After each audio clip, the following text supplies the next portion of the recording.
Welcome into the Saints Insider podcast for Wednesday, May the 22nd. Zach Ewing with Matthew Paris, Luke Johnson, and Jeff Duncan here to talk you through some off-season training activities, or OTAs, as they say in the biz. The Saints had their first one. I guess it ended today or ends today, but we were able to go out and look at it yesterday for a couple of hours. So, we'll talk about some of the things going on with the Saints and how they look. It's really kind of their first practice, if you will, of the year. Not everybody was there. Most guys were there. Some interesting things to talk about. I think we kind of are leading with the offensive line guys, and that's obviously, I think, this team's biggest question mark as a position group. So we'll start there. Want to remind you, first of all, to subscribe to the Saints on NOLA.com YouTube channel. Hit the like button for us. Subscribe. Norm has some great videos from practice up yesterday in our shorts, and we'll continue to put those up as OTAs and minicamp roll through here over the next month or so. And that should hopefully get you through to training camp. So, hey, before we get going, can we all collectively agree to just call it practice and not just practice OTAs and organized team activities? You know, I almost want to walk off the stage and get the bell that I brought. I left it in my bag. We finally have a Washington Commanders bell, and I've left it in my bag. No. Well, you know what? I was actually just going to say, how are we going to make the connection this week? I'll figure out a way. This is the mysterious. I was a little scared that I had bought the bell, and then we would go. Oh, it's easy. We would Chase break Young the wasn't streak. at practice yesterday. Chase Young wasn't. Ding. Yeah. It's easy. That's Where did Chase Young play? That's an annual tradition. The Washington Commanders. I need to get the bell out here. We'll do it for the next show. Okay, offensive line guys. I guess you could go several different headlines. We'll talk about Marshon Lattimore later. Maybe how the offense looked to be using Taysom Hill. But I think maybe as far as the Saints' chances in 2024, the big headline is how they're using the offensive line. Fuaga played left tackle. At rookie minicamp, he stayed there, Luke. And at right tackle was none other than Trevor Penning. Yeah, which I found really interesting. And I think that was one of the questions was, what were they going to do with Trevor Penning? Were they going to potentially move him to guard? Was he going to be a backup to Fuaga at left tackle? Were they going to try him at right? Yeah, I think there was a lot of different ways they could have taken this. I thought it was interesting that they're giving him a chance to really claim a starting job. Yeah, I mean, Dennis Allen left the door open yesterday for Ryan Ramczyk to come back during training camp. He said that would be the earliest he'd be on the field. But, I mean, the more and more we talk to people, it just does not sound like that is a likely outcome, that he's back on the field. And they're almost certainly going to need a different starting right tackle than the one they've had since 2017 when he came in and solidified that right away. Who was it? I listened to a bunch of interviews yesterday, and somebody called him an injury casualty. That was John Benton, the offensive line coach. Which, that doesn't sound good. No, he said a probable injured casual, which forgot the T part of it, but that's all right. That's, yeah. I mean, it just doesn't sound good. And another thing John Benton did, I think maybe inadvertently, he was talking about, he's like, yeah, we only have 2 returning starters, so we have to fill the other spots. I was like, okay, well, be 3 with Ramczyk, so maybe this. Yeah, read between the lines. Yeah. The lines are like this big, you know. Yes. It's This is kind of my point. Is like the Saints are trying this stuff, trying Trevor Penning at right tackle for the first time, trying Fuaga at the left tackle for the first time. They don't really have a left guard. Jeff, do they have a plan, or are they just throwing stuff at the wall and seeing what sticks right now? Well, I think right now they're just probably trying all options, and then they'll narrow it down when they start training. I think when they start training camp, we see how they line up, then we're going to know because they're getting ready for the season then. But it makes sense right now to try and see what you got and see if you can come up with the best 5. I think that's ultimately what they're going to end up with is who they think are their 5 best athletes and linemen. And look, we were talking to John Benton yesterday, Matt and I, and he seemed pretty excited about the 2 tackles. You know, I know he thinks there's a lot of clay there to mold, put it that way. There's a lot of talent there. Now, whether they can get it out of them, we'll find out. But it makes sense to me to have those 2 guys at least starting out right now as the starting tackles. Well, the talent's never been a question for Penning. Right, no doubt. It's just whether he can put that talent together on the field. We'll see. And also, we didn't see Olu Udoh yesterday. I think he has a role on this team, potentially even a starting role. It just kind of remains to be seen whether that's tackle or guard. So he's played both as a pro. So, you know, still TBA, still a couple guys out there on the free agent market where if, like, they get through a couple of these OTAs and they're like, it's not going to be Penning. Yeah, and you know what, Matt? There's guys that are options out there who have starting experience. David Bakhtiari given a bill of health. Yeah, cleared, medically cleared. All these guys who are out there have significant. Who's the one? Charles Leno. Ding. Yeah. Okay. I thought you were pointing at Norm. I was like, well, Norm's career's over. Charles Leno was a starting left tackle for the Commanders last year, but he's I think he had hip surgery right before the start of free agency, so he's a big question mark. Donovan Smith is coming off a down year. He's never been like an exceptional player, but he's at least somebody who's got skins in the wall as a starter. Something they don't currently have on the team, assuming Ramczyk's not going to be healthy. I mean, there's guys out there still unsigned who could potentially help if they don't have the right mix right now. But it makes all the sense in the world to, sitting here on March 22nd or May 22nd right now, to just see what you got and see if it works within this new scheme and see if some of the stuff that they've been doing in the offseason. Dennis Allen said Nick Saldiveri had a nice offseason and really got his body in great shape. And we'll see if he can play. We didn't get a chance to see it last year. It's going to be fun to see if he's actually somebody they can kind of develop into a good player. I think you can find starting caliber offensive linemen in the fourth round. It's not like a given, but maybe they found something with him. They used all last year as a redshirt year to develop him and see what he can do now that he's given a shot. So the plan is we'll figure the plan out by training camp. Yeah, and I thought something notable yesterday was there wasn't really a lot of shuffling of the lines once they were set. They pretty much, the left guard was Shane Lemieux. I'm pretty sure he had all first-team reps. Saldiveri had some early on. Okay, yeah. yes. I think when they were just doing like run stuff. Okay. Early. Yep. Yeah, okay. Well, stand corrected. But besides that, I think the thing with Penning, too, is they're really trying to build up his confidence. One of the interesting things John Benton said was that they were planning on moving him to right tackle regardless if they had drafted Fuaga in the first round. So, I think the thing I want to see is once Oli Udoh does come back, is that fresh start saying, all right, you're going to be a backup for now, Penning. We're just going to try and get you your fundamentals set and you have Udoh be the right tackle, or is it you're actually going to compete? How much do they trust him, I think, is going to be the major question of camp, and we'll see once the preseason game starts as well. The two guys we know you can write in and pen, barring injury, of course. Are Eric McCoy at center, Cesar Ruiz at right guard. Those guys they know will be there. Let's move into a discussion about these tackles, because Trevor Penning, his whole career, had been a left tackle. They're trying him at right. Taliasu Fuaga had been a right tackle his whole college career. Now they're trying him at left. So on the surface, you're kind of making this switch. But I think they see Fuaga, as we talked about last week, as a guy who can do that at the most valuable position on the offensive line. And for Penning, I think that the phrase fresh start was used 3 or 4 times yesterday for him. Give him a new position and see what he can do. Yeah. Yeah. And look, with the Fuaga thing, and it was some stuff we talked about in the lead up to the draft. I think a lot of us really, really liked him, but it was just a big question of where does he fit? Is he a guard? Is he a right tackle only? I think a lot of us like Fashanu for that reason. He was a clear left tackle. But everybody that spoke about Fuaga after the draft, people who've worked with him for a long time, people who only saw him at like the Senior Bowl, everybody's like, oh, yeah, he can do it. He can definitely play left. Is it his best position? I don't know.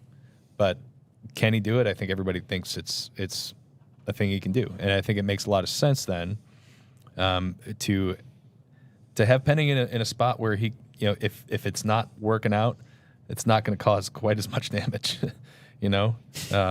where, you got a quarterback who left 3 games with injury last year because he was taking too many hits. If he's on the right side and he's blocking guys who are in Derek Carr's field of vision for the most part, I think it's probably a better spot for him to learn on the fly a little bit than it is protecting a quarterback's blind side. Right, and I think the athleticism is why they're so confident in that he can make that switch.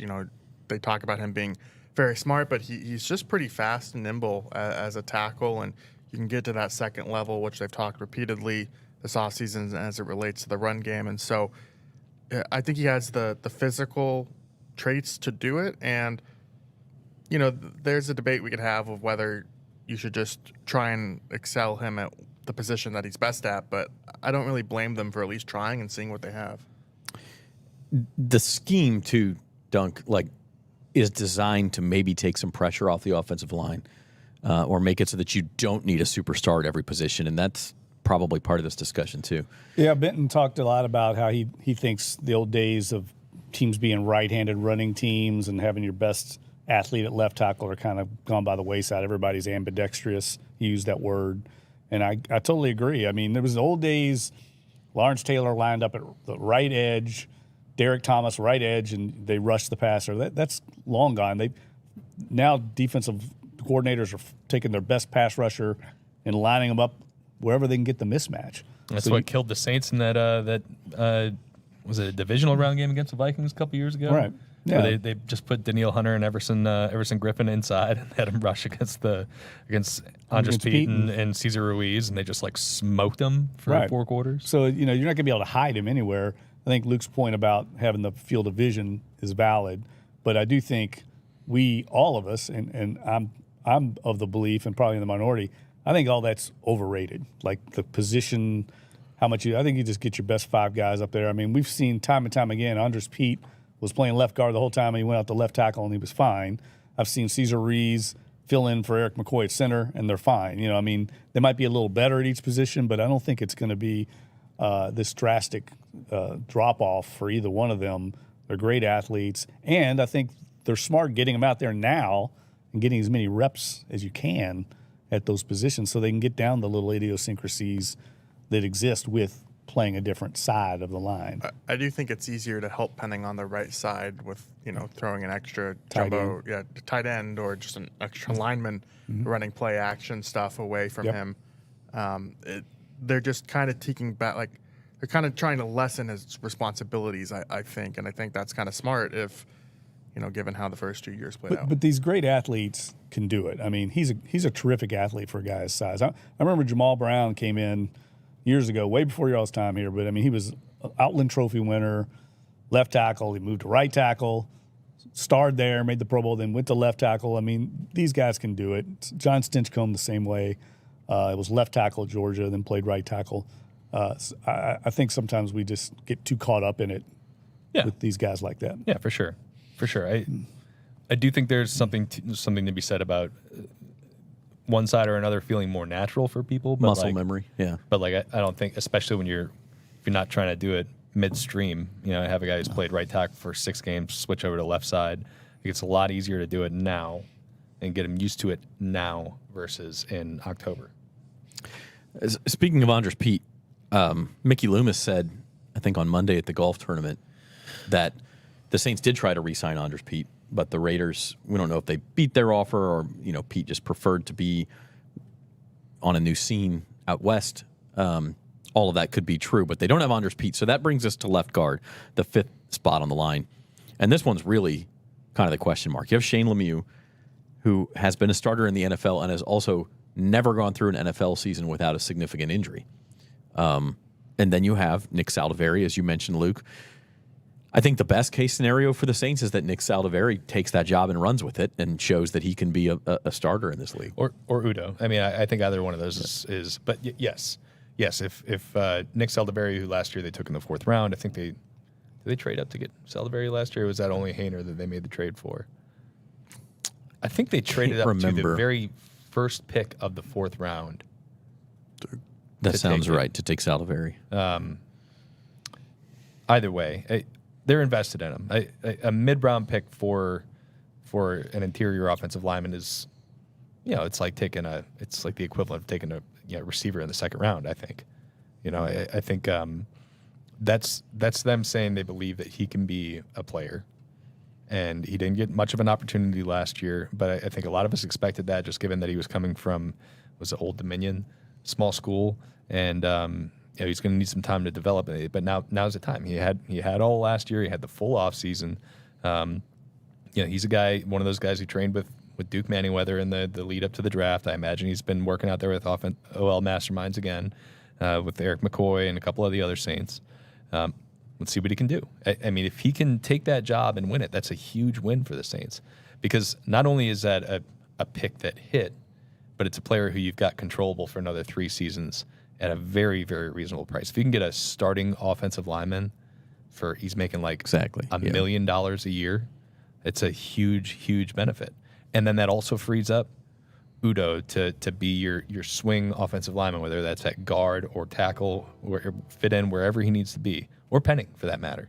Whoever doesn't win that job, if Saldiveri wins it and plays well, then that makes things so much easier for you to figure out. But we just don't know if he can do it yet. We've never seen him do it. Yeah. I think the guy we haven't mentioned is Lucas Patrick, the center that they signed from the Bears. He played guard in Green Bay. He was going to be, I think, the Bears' starting guard in 22 and then got hurt. He's another guy I think has that positional flexibility where you could kick him inside, or more inside, I guess, at guard if need be. And then I also thought it was interesting that Landon Young was their second-team left tackle. Yeah. He's been predominantly a right in his career. He may be the backup at both tackle swing spots. tackle. Yeah. And what was interesting, Benton said they want more athletic guys. They call for a little more athleticism with how they use their linemen, which makes sense. Goes back to the Kubiak days and Alex Gibbs, how they run that scheme. But we heard Dennis Allen say yesterday, Saldiveri's kind of remade his body probably with that in mind, and we know Cesar Ruiz came in lighter. So this is something that's, it's a full organizational move to a different kind of skill set or trait for these offensive linemen. They want these guys lighter as opposed to, he even said that, didn't he? Said something like, we want guys to be able to control their blocks, but it's more about angles and leverage than it is about sheer power. Yeah. And I think they've got to their advantage, if we're like talking about actual advantages for this offensive line that is just riddled with question marks, they have athletes across the board. They got 3 first-round picks, and an early second-round pick, right? Yeah. And Ruiz first, Fuaga first, Penning first. McCoy was early second. And all those guys, if you're basing it off their combine stuff, are like high RAS guys.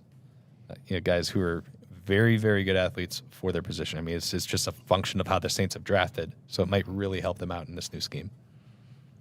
All right, so I put the little shrug emoji there for the left guard, but really it's for the whole offensive line. They got to figure this out. I mean, you have to have it, but if, like you said, it could turn into something of a positive or at least a neutral, this offense could be pretty good. Yeah. I think the pieces are there otherwise. Yeah. I think their skill position guys are really exciting, especially if you take some of the handcuffs off them. And maybe if they could get Juwan Johnson to play the role that we all were expecting out of him last year. If they could get the ball into Rashid Shaheed's hands more. It was mystifying last year to see him just have such a big hit rate and such a low percentage of the target share. I think there's opportunity for these guys to really take off if they can get the line right, if they can get their running game right. I mean, big questions for sure. But you can see the potential for this to be really, really good. All right, on that note, let's kind of switch gears and talk about what else we saw at OTAs yesterday. You're watching the Saints Insider podcast on the Saints on NOLA.com YouTube channel. Subscribe, like, share, all those things. Leave a comment. Let us know what you think. Want to tackle the Marshon Lattimore question real quick. Switch over to the defensive side of the ball. And, Jeff, you had a column that literally just came out before we're recording here about Marshon. And he wasn't at OTAs, and he's not going to be, but that's normal for him. People shouldn't read anything into that. He goes, like Alvin Kamara, goes and trains with his own people until we get to minicamp. But this whole crisis point of the Saints have got to get rid of Marshon Lattimore appears to have passed. Yeah, I don't think that's – I think at one time there was a question of whether he was going to be back.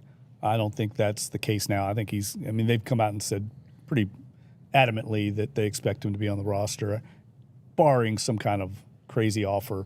But I do think this is a big year for Lattimore to remain in New Orleans. I think he has to have a big year. I think it's a little bit of a crossroads for him in his career. Makes sense. I mean, this will be his 8th season. He's been injured the last couple of years. His productivity's dropped off. And they've drafted very well at that position. They have a luxury at a premium position with Alante Taylor, Paulson Adebo emerging as almost a Pro Bowl caliber player, and they obviously invested in Kool-Aid McKinstry. At some point, Lattimore almost becomes a luxury item for them. So I think it's a big year. It sounds like everybody's on the same page for now. They've had a lot of communication between both sides. Lattimore has indicated he wants to be in New Orleans. He's happy to be in New Orleans, and the Saints obviously want him around. So I think we can put that to rest for now, and we'll see what happens after the season, because there are some cap implications that come into play, especially with this team. There always are. But for now, I think he's going to be your starting right corner. He's got to stay healthy, man. That's number one. Yeah, and honestly, if he stays healthy and plays at the level that we all know he's capable of, and we've seen it year after year after year, including last year. I mean, he had a great training camp last year, set himself up. I think he had an interception in the first game of the season.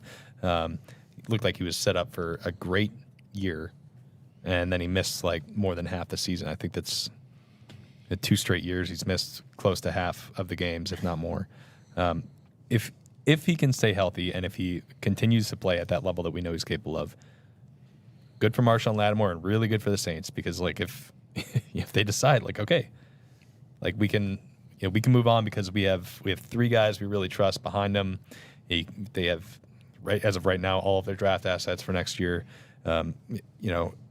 Maybe you can actually get a good pick from then, and you don't have to worry about trading him right before the season, all this other stuff. Or you can be like, yeah, this guy's still a foundational part of our team. We want to hang on to him. But it's really important for him to show that he's still the player who is, that his reputation is. Because it's not just that he was injured. There was a little bit of an inconsistency issue too. I mean, one game he'd look fantastic and look like the lockdown corner who can be a star player in this league, and then the next game, I'm thinking of the first Bucs game Matt wasn't here for, where Mike Evans. Yeah, Mike Evans went off against him. Like that's happened also. So I don't know, and I think DA mentioned that yesterday. Is like he's got to get a little more consistent too. Yeah, and I mean, you guys would know better than I would, but I think his reputation is that he gets up for the big matchups and then maybe doesn't try as hard against lesser competition. But I think that's also kind of normal for a star corner. I think the thing for me is that, the market for cornerback trades is bleak. And if it was better, he might not be here, or they'd maybe be much more open to him, open to trading him. But I think this June 1st date was kind of key, because if they did trade him, the salary cap hit would be much less.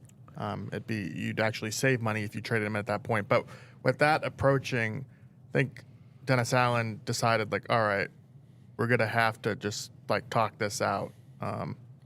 Jeff, I think you maybe have a little bit more understanding of kind of the dynamics of what led to that conversation, but it just with the trades going on, or with the talk going on, the speculation, it was just time for them to come together and kind of have this, do you want to be here or not? And what's the deal? And they had a positive conversation from it. Yeah, I think both sides had to come meet in the middle, make the best of the situation, and compromise, basically. And I think that's what they've done.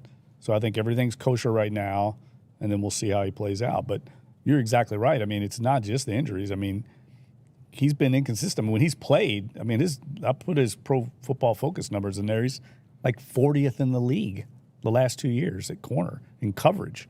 He's been too inconsistent. He's not, and they've challenged him. They've challenged him this offseason to be more consistent, and he didn't like it. But that's sometimes what you've got to do, push that button, and maybe that gets the best out of him now that he's been challenged. A guy like him might need that at this stage of his career. But if you can get a healthy Marshon Lattimore who's playing near his peak and add it to a secondary that was already a strength of this team last year, like that's the foundation of this defense and maybe of this whole team. Absolutely. Always has been. And especially if they could get their pass rush ironed out, which is, one of the myriad big questions. It's a pod for another day. Yeah.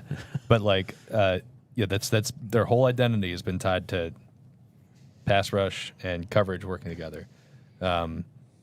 Really physical, aggressive corners on the outside and a pass rush that's getting home has worked really, really well for them. If they can get him playing peak level and stay healthy, their defense could probably be pretty good again. Yeah. But like these are all like big ifs. Everything that we're talking about right now is like if this thing that hasn't happened for them for 5 years does happen this year, and maybe it'll be really good. This time. Yeah. All right. First OTAs were yesterday. We'll wrap things up with some other takeaways. I know Luke is just itching to talk about Taysom Hill and how I am, man. Go for it. Yeah. Okay. So like we walk out there yesterday, and for people who don't know, when they do individual drills, the offense lines up on one side of the field, the defense lines up on the other. There's 2 practice fields, so we have to kind of walk all the way around and get to the far side of the field where the offense is typically lining up. And we get over there, they're doing individual drills, and we're like, "Where's Taysom Hill?" I'm always looking for Taysom Hill, wondering where the heck he's lining up on a given day. And I'm like, well, he's not with the tight ends, he's not with the receivers, he's not with the quarterbacks. What's he doing over there with the guys in the 40s? Hey, he was with the fullbacks yesterday during Indy, which is just, it's like, okay, weird, interesting. Then they go to 7-on-7, and the first play is 7-on-7. He's lined up like in like a offset eye, and he motions out of the backfield, and he runs into the flat and catches a pass. I'm like, interesting. They're bringing the San Francisco offense over. Like, how is Clint Kubiak going to use Taysom Hill? It's been a big question for me personally this offseason because I am, the Taysom guy on this podcast. And immediately your mind starts thinking, oh, he's Kyle Juszczyk, which probably not like a 1-for-1 comparison there. Wife doesn't make custom jerseys. I mean, I don't know. Well, I don't know. Maybe she might. Yeah. She might. She seems like a crafty lady. She's got a couple kids. She's probably got some stuff she's making at home. Maybe she can make a jersey. But it's interesting. Like obviously, like he's not going to be like a fullback, like a traditional fullback. But Juszczyk is like kind of like a weapon in that 49ers offense. Not like their primary ball carrier, not their primary pass catcher, but like definitely a lot more than most fullbacks, which is why he's been, I think, to 8 straight Pro Bowls. So it's interesting. It's another wrinkle in the Taysom Hill, fabric out here. And not only did he line up at fullback, but we saw him line up in the slot. We saw him line up outside. Didn't see him take any quarterback snaps because, like, really important for the quarterbacks who are actually going to be playing quarterback to get those reps right now. But like Dennis Allen said afterwards, like that element of the offense is not going away with Clint Kubiak. So it's just the more he can do, and I think obviously like he was one of their best playmakers last year on a per touch basis. I don't think anybody was better in this Saints offense than Taysom Hill. So like find more ways to have him impact the game, even if it's at fullback, which like I don't think we've seen yet. And I think it was notable, Dennis Allen, in terms of press conferences, isn't very like eager to accept your theories or whatever. But I think the most common words of a Dennis Allen press conference are, I wouldn't say. Right. Well, look. Besides that. But he certainly.